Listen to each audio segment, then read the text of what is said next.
Nicole, what do you got for us this week? Manga. More manga! So I found in the previews that there's a volume 6 offered last month for To the Abandoned Sacred Beasts. And so I thought, well, I've got to check this series out for volume 1. And it did not disappoint. I'm pretty interested in it. So it's presented by Maybe, and Maybe is, for whatever reason, comprised of 2 people. I don't know if they ever tell us their name. I don't remember seeing it when I read it.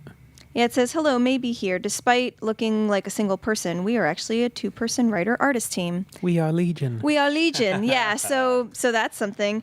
So to the Abandoned Sacred Beasts is during Civil War time in America, where the North and the South are fighting, obviously, and the North is trying to gain traction. And so what they do is they create these super soldiers called incarnates, and they pretty much just make kaiju and different various monsters out of humans who volunteer themselves.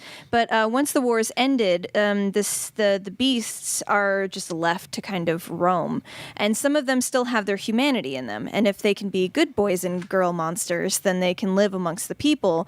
And if they can't, well, then there's this werewolf named Hank who's going to come and take them out, like not to dinner, but like, you know what I mean? And he himself is an incarnate who can control his powers. Meanwhile, there's a young girl who her father was an incarnate, and she thinks that Hank killed her father, so she's after him. But then she just sort of ends up kind of teaming up with him a little bit. And a lot happens in this first volume. You hit a lot of monsters. Yeah, it's like 5 monsters. Yeah, and you get bits of their story. It's really interesting. There's enough there that has me on a cliffhanger to read volume 2. So if you're looking for an interesting manga to jump into, it's got little horror elements to it. It does have a bit of emotional depth to it as well. And then there's just some like weird, like kitschy characters in there too. Like there's like a sexy secretary that works with Hank or something like that, because why not? It's manga.